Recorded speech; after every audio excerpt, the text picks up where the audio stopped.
Keep on doing all the things you do. Hope in your heart will see you through. It's a new world, so go out and find it. I can tell you things that will break your heart. Don't stay in the shadows, making you start. I can tell you things that will break your heart. Don't stay in the shadows, making you start.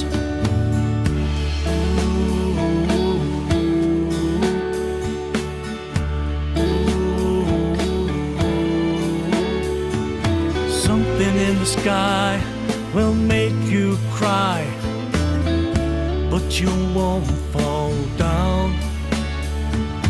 Take a little love from the clouds above, spread it all around. Look to the sunrise, feel its warmth. You still got a future, so ride the storm. It's a new world, so go out and find it. Look at your life and all you give. We all stand beside you so you can live in your new world. So go out and live it.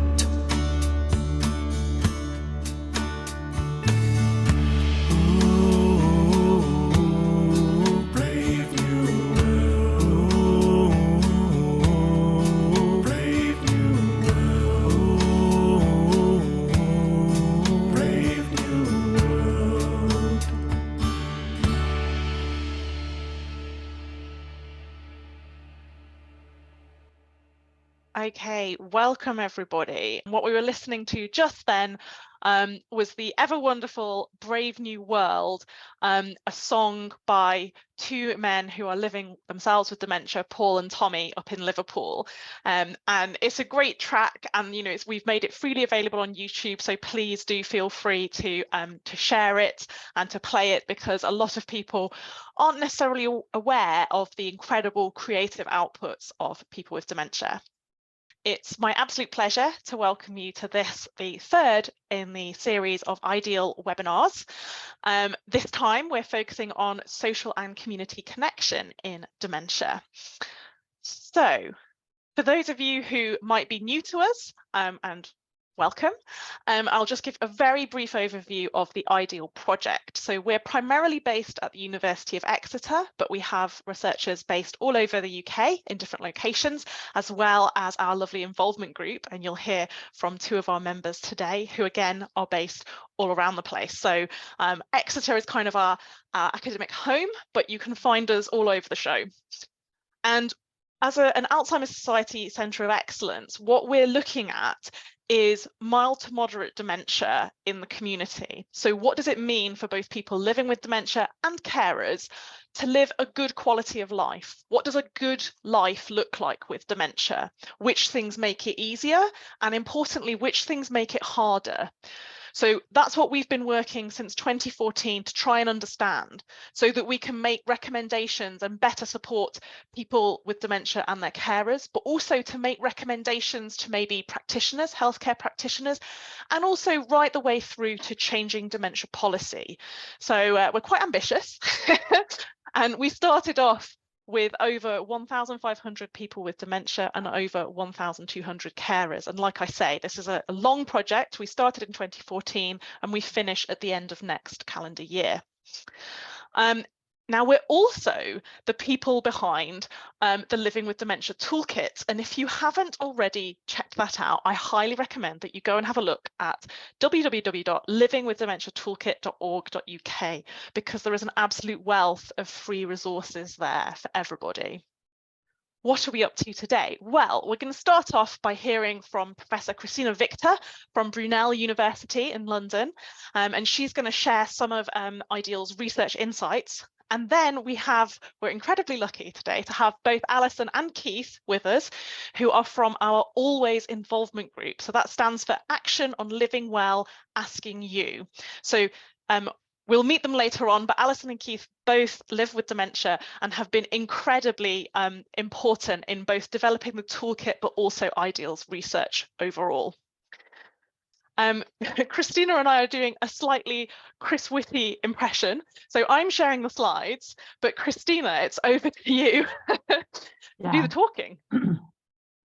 Yes, I should apologise. I've got slightly strange throat, so I hope I'm clear. And yeah, this is the height of my academic ambition. I get to impersonate Chris Whitty, one of my heroes. And so, as I've had the pleasure of meeting some of you virtually or in the online world before, but I'm Christina Victor. I'm from Brunel University in West London. And I've had an interest in social relationships almost since my first job. And I think I want to try and do 3 things in my sort of 10 minutes of fame, is just get us to think a little bit about how research, policy, practice, and indeed the social media represent social connections, to perhaps suggest it might be useful if we took a slightly more expansive and positive approach to research and understanding social connections for people with dementia, but perhaps more widely. And then I'll conclude with some data from the IDEAL project to just give us a sense of the social connections of people with dementia and their carers, so we can locate them within a general ballpark. So I guess for most of us, we would have to have been living under a log for a few years to have not seen that loneliness is one of the current obsessions of certainly governments, policymakers, practitioners, and to some degree researchers. And actually yesterday there was a large piece in the Sunday Mail again about loneliness and older people, and particularly, and there's a fantastic series of adverts on ITV3 for those of you who might wander over there from Age UK, again about loneliness and older people at Christmas. And I think you can see from these headlines here that loneliness is presented as a major social problem. And I really like one of the ones at the bottom there about loneliness and unhappiness can age us faster than smoking. So lots of claims are made for the negative effects of loneliness, and I don't have time to go into all of that. But one of the things that this literature in particular is really good on is, you can see it's focusing on the negative, and it tends to conflate different kinds of measures of social connections. So as you see there, the loneliness of social isolation can affect your brain and raise dementia risk in older adults. So there's a lot of terminological inexactitude, and there's a lot of research in this area, very little of which I think is positive. So if I can say next slide, please, which I'm so thrilled about. And there is some literature about people with dementia and their carers. A lot of the research is, as the previous slide was showing, suggesting that loneliness is something that is going to cause dementia. And we might raise that as a discussion point. We don't really know that much about people, how lonely people are. And I think you can see from some of the quotations here, it is not uncommon. Again, if we take the one at the bottom, 1/3 of people with dementia say they've felt lonely, which is a concern given research into the increased likelihood of mortality from isolation. So we tend to get all of the time different measures of social health, if you like, used interchangeably. And I'll show you some empirical data later on that demonstrates that that is rather rather not best practice. So if I can have my next slide. I just wanted us to think a bit about what we're talking about. When we're talking about loneliness and isolation, we're talking about a very negative experience. And one of the things I've become interested in, well, I've always had an interest in it, but I've got more interested in it now, is if we go back to the WHO definition of health, it sees health as having 3 dimensions: physical health, mental health, and social health, if you like. And I've started to think about that in another research project I'm working on, and thinking perhaps as researchers, but also policymakers and practitioners, rather than focus on the negative, why don't we try and think what good social health would look like, and for the population in general, and then for particular subgroups within it. And I've been thinking about what good social health might look like, and I'm very happy for people to contribute to my thinking, because this is a work in progress. So it's about our social world, if you want to call it that, has lots of different elements. I think one of the things I'm interested in is not simply relationships with people, but there's also, I think it's becoming important, or recognise it's becoming important to understand our relationship with places, be that types of places like blue-green spaces, but also neighbourhoods and communities, because we don't live in a social vacuum. So one of the things when thinking about social health for people with dementia would be around thinking about people's, the places where people live and how that supports a sense of belonging. And then there are all the different aspects of social relationships, not just with our family and friends, but some of the things we do, our engagement with civic and community life, cultural and political life, all sorts of other domains. So it isn't just family and friends. And we're also interested in social relationships, social contacts, which are perceived by participants as high quality and fulfilling, and it's their definition, not necessarily ours. I think there's, and I think this applies to people with dementia as others as well. But if I can do my Chris Whitty bit again.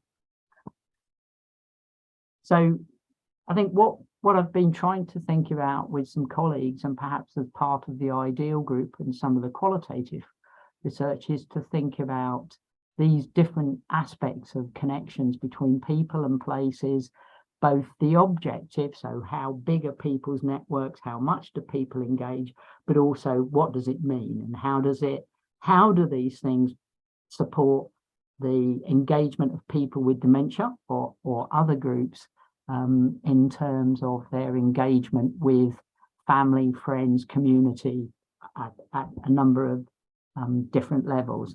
And as it's coming up for Christmas and I'm in Pollyanna mode, I think there's a lot to think about in terms of what gives us good social health, rather than thinking about what are the negatives, what are the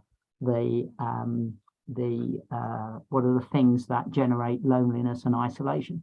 Because we assume if we understood what made people lonely, the obverse or converse would be the thing that made people socially healthy, and I'm not sure that we have the evidence for that. So I'm kind of pontificating about my pet subject. So I'll perhaps just conclude with a couple of slides of some data. So if I can have the next one, please. So what I've done here is to try and look at the dimensions of social health that we have in the IDEAL project. And so there are 3 populations here in some random colors decided by PowerPoint. So the blue are the general population of people aged 60 and over. So that's from general population surveys for that age group. People in, it might be orange or yellow, not entirely clear, are people with dementia from the IDEAL study, and people in the colour grey identifies the carers. for the ideal study.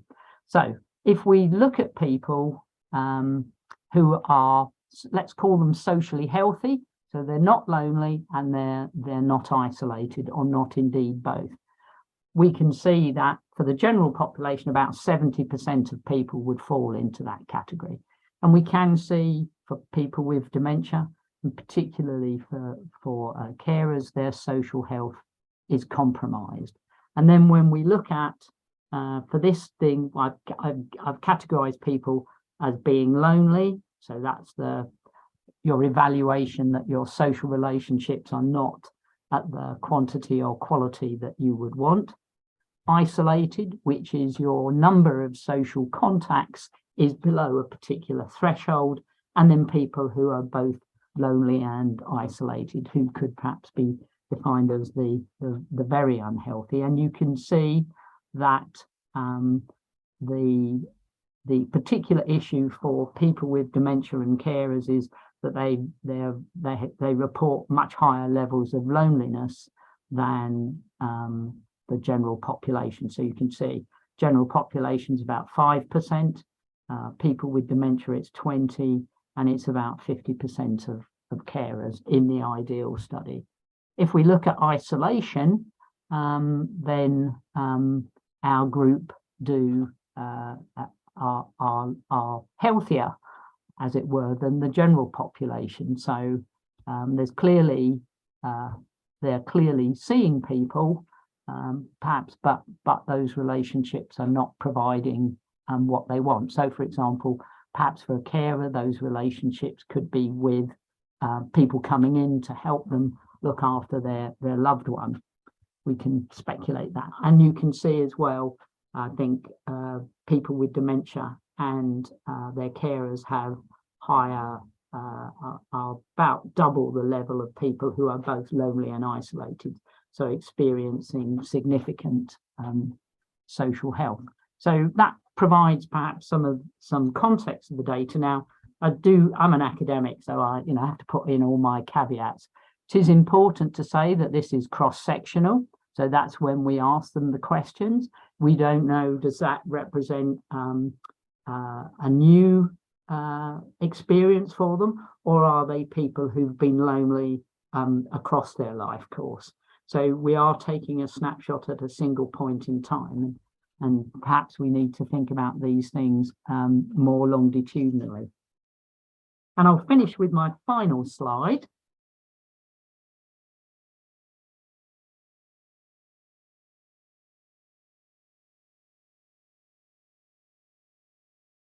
Which was, again, an attempt to move beyond sort of thinking about the negative to try and think about these other dimensions of perhaps social connections.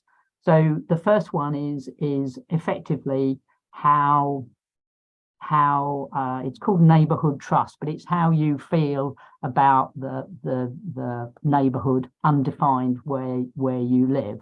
Do you feel that, do you feel safe going about? And as you can see, people with dementia and carers have pretty high levels of trust in their neighborhood.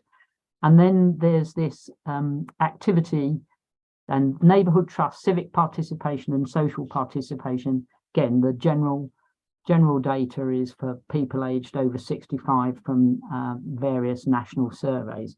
So civic participation is about things like voting, writing to your MP, generally doing something of that nature. And you can see that people with dementia and care, people with dementia in particular, less engaged in the civic aspect of life, whereas carers, it's fairly similar. And then we looked at the other dimension is social participation. So that is effectively volunteering, engaging with community groups, local groups, doing stuff in your community in a voluntary role. And I'll be interesting to discuss this with colleagues. Counterintuitively, perhaps we can see that there perhaps isn't as much difference, particularly between carers and the general population, as we might have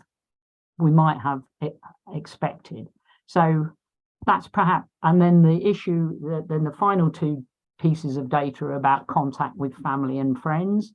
But unfortunately, I couldn't find any normative values to compare that with the general population. So that's my homework for later on, to work out, are people with dementia and their carers more or less likely to see their family and friends than the rest of the population. So, you know, I'd be interested in people's observations on that. And at that, I think, I'm sure I've had more time than I should have. So I'll stop and hand over to my colleague. You did have just one more slide. I don't know if you wanted yeah. Okay, yeah, sorry, I forgot about this one. And this is, I only forgot about it because I was conscious of time.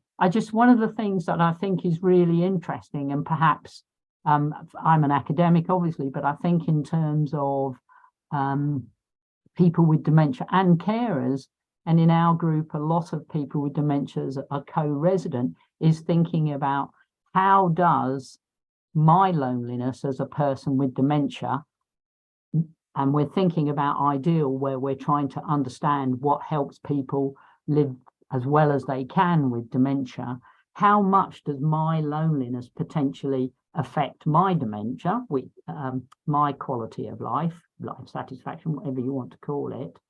That's a fairly established kind of relationship.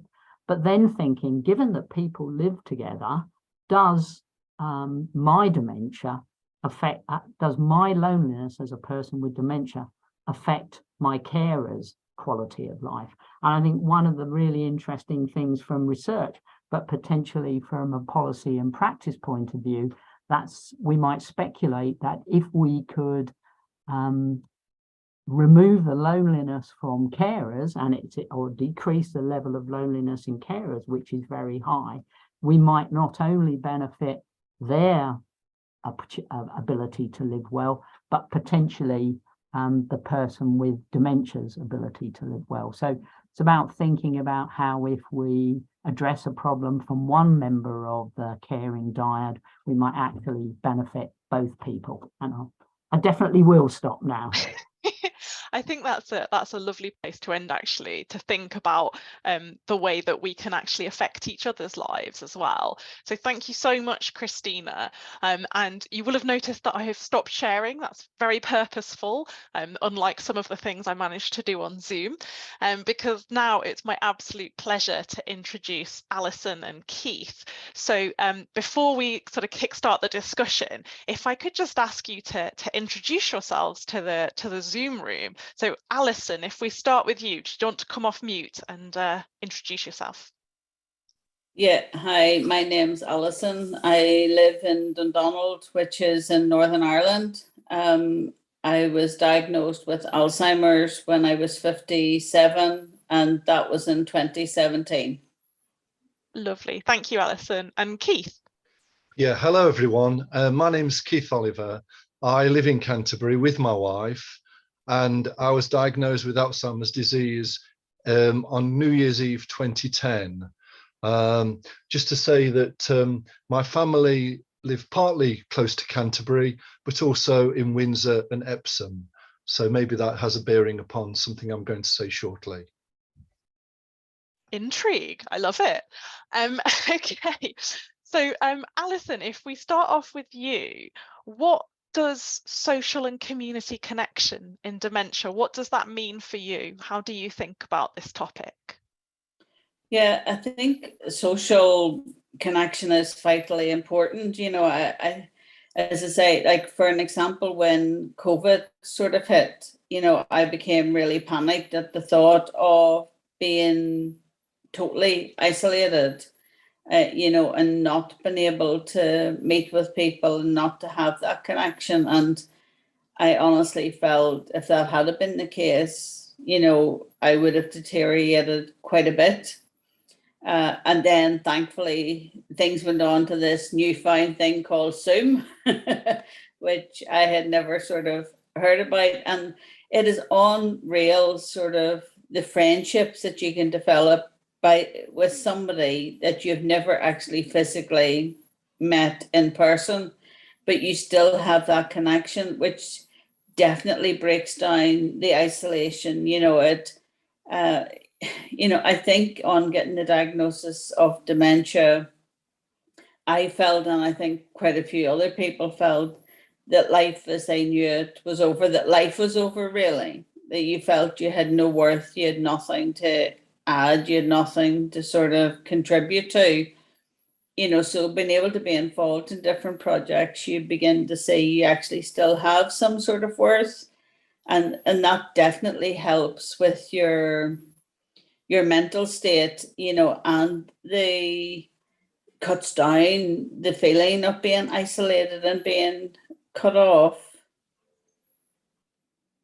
Absolutely. And I think, because we can only connect generally via Zoom because you're in Northern Ireland and I'm in Wales. Yeah. But we've done things through the toolkit, like spoken to school students in Devon. And so there's lots of connections to be made virtually. I think that's a really important point to raise. So Keith, what about your perspective on social and community connection in dementia? I think that's really, really important, as Alison has said. And for me, it takes various forms, if you like. First of all, social media is one way of remaining connected. And for me, as a head teacher, I never touch social media. And I sort of logged on Facebook. It's only really Facebook that I use in 2014. So 3.5 years after I was diagnosed. And I use it discreetly with friends. And I find that really, really good, and found it good during lockdown. Also, I think that for me, networking was always a useful tool to use in my professional life. And maybe I've taken some of those skills into the world of my space in dementia, because building and maintaining connections is crucial for me. I cannot overstate that. I was just looking at my care plan just now, and within my care plan there are 10 interventions, and 6 of them involve connections. So 60% of my care plan is entirely based upon building and maintaining and enhancing connections with other people. And during COVID, of course, that was much more difficult, and the care plan didn't really operate. So at the time when I most needed it, I had at least effective care plan. So now things are a bit more normal. I'm able to build relationships and build connections once again. And next on that one, I remember hearing people speak to me about wanting me to be independent. And I bought that. I thought, yeah, I do want to be independent. I don't want to be dependent upon people all the time. But actually, when I examined that further, I thought, well, if I'm independent, I'm on my own. And whilst at times I'm good in my own company, most of the time I'm not. If I'm solitary and involved in something engaging and interesting and fun or useful or creative, I'm okay. If I'm busy on my own, I'm not good at being on my own if I'm not connected to something. So the idea of connections is important, to be connected to people, crucially important for me. But beyond that, it's also important, if I'm on my own, to be connected to something which engages with me and makes that time more useful and more useful really, and interesting. So hopefully that answers you. Another thing to say is with connections, I want to have choice. I want to choose who I'm connected with or what I'm connected with. And living as I do now in my own home with my wife, I can do that. If I'm placed in an environment where those choices are removed, I fear for that really, because then the connections become artificial or non-existent, in fact, in many cases. And I've seen homes, I've seen hospital wards where that certainly has been the case, where those connections have not been constructive and good. really interesting that we've already got kind of to the heart of feeling useful, feeling valued, feeling like you're of worth. And I think we'll come back to that. But just first, Keith, you tantalized us with mentions of Windsor and Epsom, was it? And I'm wondering why that is. Because it builds on what Christina was saying about family, really, because, you know, our family, we don't have a nuclear family that live locally. And in some ways we regret that. You know, our kids went to university, 2 of them, and as soon as I went to university, they fled the nest and only return 3 or 4 times a year, maybe. Whereas the one who didn't go to university, he still lives locally. So we do miss that regular contact with our adult children, and in turn with our grandchildren, because those connections are really, really important to anybody, and particularly, I guess, in the context of today, to people affected by dementia, both the person with the diagnosis and the family carer, because they can then draw upon support from the children or from family members, which enables them to remain better connected and have a better mental situation and well-being than otherwise they would have had. Yeah, absolutely. So, I mean, we've mentioned a few different places, different communities. And so I was guessing, from your perspective, Allison, what, you know, is there anything that your community does well that helps you feel like you're part of it, that you are socializing within the community, or is there anything you'd like? Yeah, as I said, I'm pretty fortunate. I live in Dundonald, would be quite a small village in Dundonald, in Northern Ireland. And because of that, you know, you would know a huge number of people, and a huge number of people would know you. So I think that makes me feel sort of safe, and it makes me be able to go out more independently, I think, than if I get into the centre of Belfast would terrify me, because I just would get totally disorientated and nobody would sort of know me or watch out for me. You know, so living in the community I live in, I sort of feel people are always on alert. And I think people, because they know you, if they see you looking a bit confused or bewildered or whatever, you know, will approach you and have a general conversation, and then very gently ask, you know, are you okay? You know, is there anything you need me to do? So as I say, that's lovely. As I say, I do find it difficult to get into bigger supermarkets on my own. I really struggle with that big time, you know, so I don't do it unless I have somebody with me. But again, because of the people working in the shop would know you, if you went in, you know, you feel you could go and ask for somebody to go around with you to pick up certain things. Yeah. I would be very involved in our local church, and that definitely helps, you know, as I say, because you still feel the very strong connection there, and the friendship there, and the support, and you're able to do the things that you've always been doing and supported in doing them, you know, maybe with a bit of additional support or help or guidance. And, you know, but as I say, my motto is, I think everybody would sort of say, if them, you know, I will always say to people, don't presume, you know what I need, ask me, you know, don't jump in, you know, ask what you can do for me rather than doing it. Oh, you're just cutting in and out there a bit, Allison. So hopefully Allison will be back with us in a moment. But I believe what you were saying there was that you couldn't really think of anything that could be done better. Is that right? Yes. Yeah. That's correct. Fab. Keith, what about your community? What do you see? What do you think is good? Well, I'm going to change that from community to communities, because you know, the neighbourhood, taking my neighbourhood where I live, the 4 or 5 local very close neighbours are very good, and we get on really well with them, and they know my situation. And I think actually lockdown had some slight benefits with that, because every Monday or Tuesday, whatever night it was, we went out there and clapped for the NHS, and we called across the street to each other, And that really was our only social contact with people in our neighborhood. And it built relationships that were formerly there, but improved them. So from that adversity, something positive came. But yesterday, I met for the first time in my life a first cousin who lives in Essex, who contacted me through Facebook about family history. And he wanted to come down and make a connection and to talk about our background, our linked backgrounds. And I got out for him a record that my father made on paper of his street in 1953. And I just checked it just now. And my father named 96 households.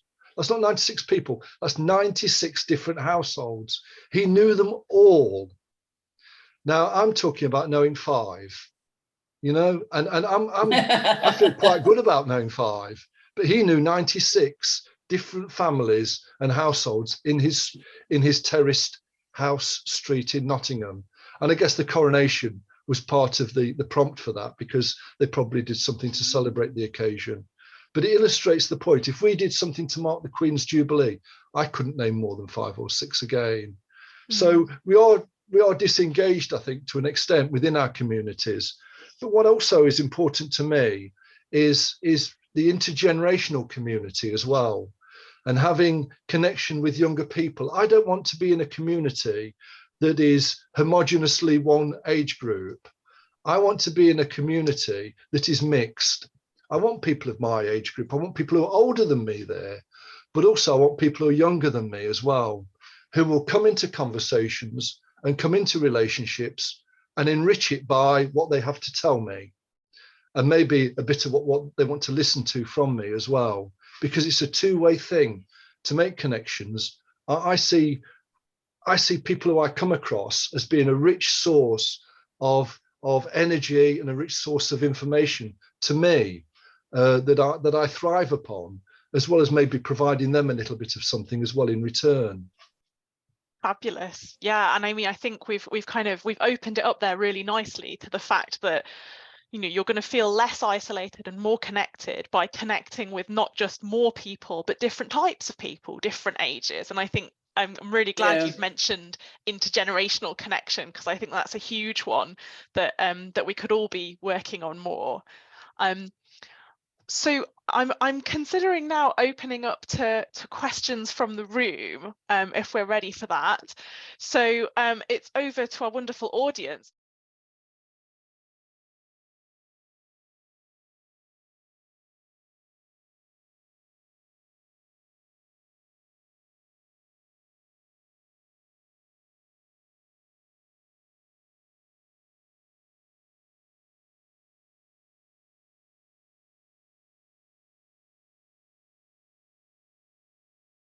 One way I try and do that is by doing a lecture twice a year to occupational therapy undergraduates, because to me they're a key professional group who can really support this notion of interdependence, and to an extent they are trained in a mindset around independence. You know, they will come into clients, they will come into people who they're working with and try and achieve that goal of independence. And I try and challenge that with them and say, for sure, independence is important, but it should not sit on its own without interdependence. And you as a professional have a job, a role to play in ensuring that people like Allison, myself, and people like us are encouraged and supported to be interdependent as well as being independent. Because what dementia does, it challenges both. That's what people forget sometimes. It challenges your ability to remain interdependent, because it makes obviously language skills more difficult in some cases, and communication skills generally more difficult in some cases. I mean, I wouldn't like to follow that, but Alison or Christina, would you like to respond to the question? Yeah, and I think Keith said it all there, really, you know, and it is a case of, you know, the focus is very much on being independent, and yes, as Keith said, that is important. But then if you are totally independent, then I think you are much more lonely and socially isolated. Whereas interdependent, you know, is the way to go and is the way to promote it. And I think also, as Keith says, one way to do that is to challenge professionals who are promoting total independence, you know, and maybe make them change their mindset in what way they deliver stuff and what way they approach clients or patients, whatever you want to call them, whenever they would go out to visit. Yeah. So I think I wrote in a book I wrote in about, I don't know, 2009 about the importance of interdependence rather than independence. And in particular, I think interdependence gives the person with dementia and other people as well the opportunity for reciprocity. So relationships that are, I'm sorry about my throat, relationships that are built upon me giving and you receiving are very unequal. I think the notion of interdependence recognizes that we all have something to give to or can contribute to a relationship, whatever that might be. And I think that gives agency to the person with dementia, but other people as well. So relationships are built on reciprocity. And I think that's for me why interdependence is a really important concept. So I think it sounds like we're taking independence and we're saying that perhaps the opposite of independence isn't dependence, but is interdependence, and that's what we should be looking for. Because actually, I think, Toby, it's fair to say that a lot of the focus on keeping people independent is around economic necessities, shall we say, from the policy boards at the top, but that actually there's an awful lot that one could do around interdependence that would improve life quality and ultimately perhaps lead to people living more independently in those stark economic terms, but feeling like they're living interdependently with rich relationships. Fab question, goodness. Yeah. Oh, and in the chat we have got fabulous, yes. So interdependence is important for carers too. So often I meet carers who struggle alone because they feel unable to accept they need assistance to help them with improved social well-being. Yeah, I think that yes, apologies for not mentioning carers. And I think sometimes it's difficult for us to accept that we need help and support. And we need to enable people to make that kind of decision. But yeah, carers contribute as much as people with dementia. So apologies if I didn't quite emphasize that enough. Perhaps I could follow up some of Keith's points. I think intergenerational relationships are super important. And it's about, anybody who knows me knows I'm a very keen swimmer, and one of the things about the swimming community is that it doesn't matter how old you are, you're a swimmer, and that having that link between younger people and older people, they I don't say they forget their different ages, but swimmers are swimmers, and swimmers are all obsessed with personal best times. And when you're 90, that might be 2 minutes for 50 meters. And when you're 22, it might be 19 seconds for 50 meters. But having a common interest, I think, does help bring generations together. And that can be in all sorts of different domains. And that's why I'm not necessarily a great fan of digital connections, but that can actually bring communities of different ages with a common interest together in a way that perhaps you can't do physically so easily. I think that's a really important thing to mention, that community doesn't have to just be about geographical place. It can be around a particular shared interest. That's a lovely example there. We've had a question in the chat. So I feel that it is about creating that community around you that support people to live as full a life as possible. Do you agree with this? Yeah, Absolutely. Yeah, Absolutely. definitely. Well, not just creating, but enabling and supporting it to be maintained. And that's perhaps some of the things we're not so good at. It's great to create that, but we need to think about how do we sustain it and maintain it over a period of years. Also, I think what connectivity does is it builds resilience as well. Because you have this sense of, as we said earlier, about self-worth and self-value, but also valuing other people. So it's not a totally inward-looking thing, it's also an outward-looking thing that helps build a sense of resilience, so that when things are a bit tough, you've got inner resources to call upon, but also you've got other people to call upon as well, which I think is important. And also they can call upon you. I think again, one of the that things reciprocity. I think one of the things that's super undervalued is reciprocity, that relationships involve over the longer term, sort of giving and receiving.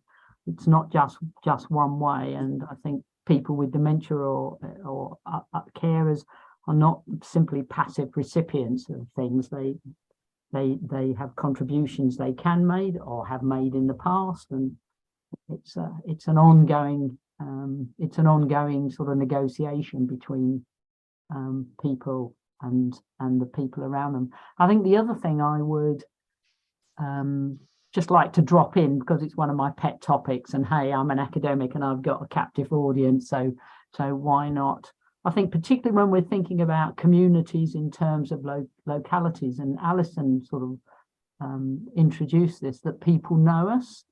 So they might not be our best friends, but people in the village or in the neighborhood might know who you are. They see you catching the bus to work, or they see you walking to whatever the shop is. And I think we tend to undervalue perhaps some of those micro connections, but actually that's what community trust is sort of built around. It's familiarity with people and places. So again, I wouldn't think we don't have to relationships don't necessarily have to be deep and meaningful and 40 years long. They can be just that sort of recognition in your neighborhood, or in my case, the swimming pool I go to.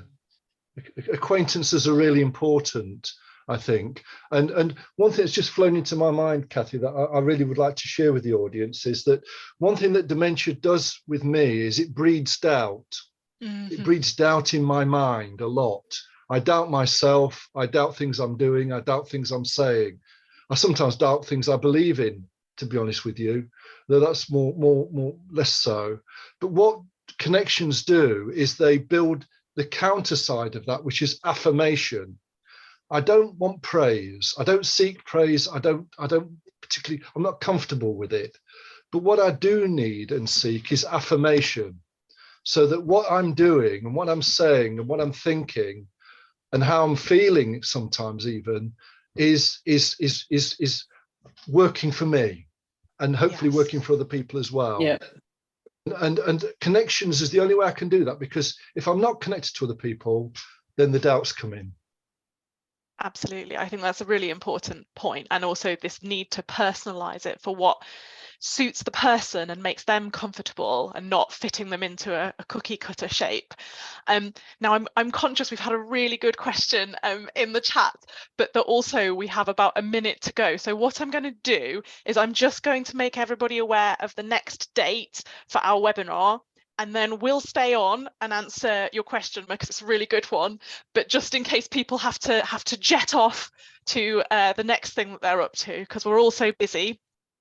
Just to make everybody aware that if you'd like to join us, our last webinar before Christmas is on Tuesday the 13th of December, and it's with our health economists, and we're looking at how could we best respond to the cost of dementia. So again, it's a sign up on Eventbrite, and all of the details are on our website, www.idealproject.org.uk. So do please feel free to join us for that one as well. And thank you for coming today. So if you have to dip out, do, you know, please, we understand.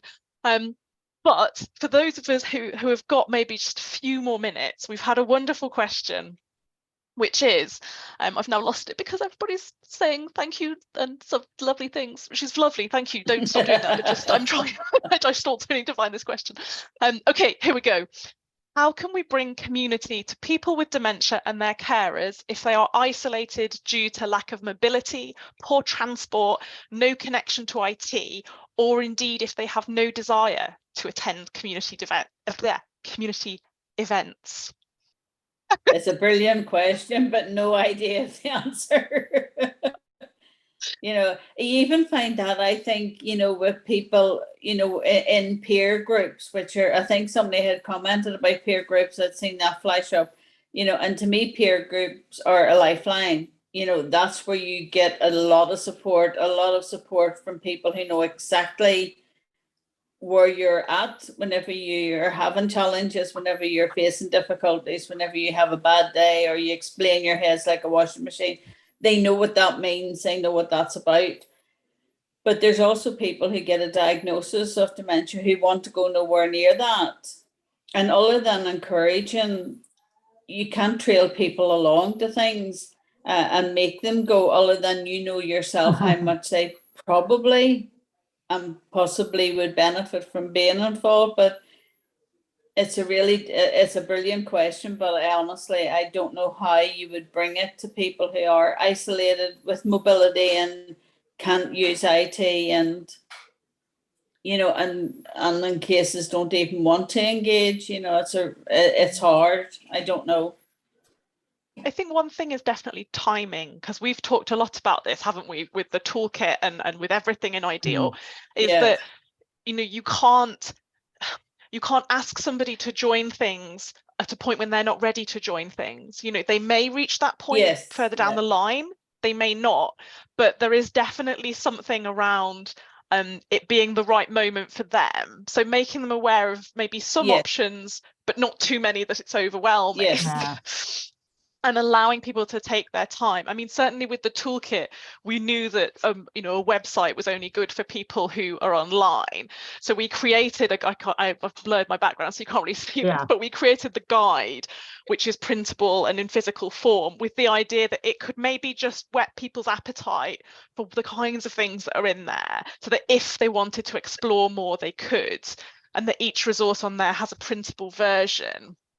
But I think a lot of the time it is that difficulty of right time and right number of options, because if it's just here's a list of everything in your area, you know, I think any of us would get a bit overwhelmed. No, it's too overwhelming. I think the other thing as well is, I mean, particularly if we take people who have no desire to attend anything, that might be how they've been the whole of their life. So again, I think understanding how to engage people has to be within that sort of life course context. If you're not somebody who's ever, I don't know, gone and joined a group, a book group or whatever it is, then it's going to be a much bigger step to perhaps get somebody like that to engage. And indeed, some people won't, I guess. They're having got a diagnosis of dementia or being a carer for somebody of dementia, that I think it's probably not the same as it was 20 or 30 years ago, but that would be negatively evaluated by their communities. But I do think there are people who are not joiners, and it's going to be a hard take. I'm thinking of my parents. We've come back to that really important idea of the individual and personhood, and identifying what works for you, and then identifying something that will work for you. Because one thing that we do hear a lot is that people are basically offered one thing, and quite often it's maybe a singing group, which is lovely if you like singing. But you know, for people who don't want that, there needs to be a different offer. Well, thank you so much for coming along, and we hope to see you again, and have a lovely rest of day, everybody. All right.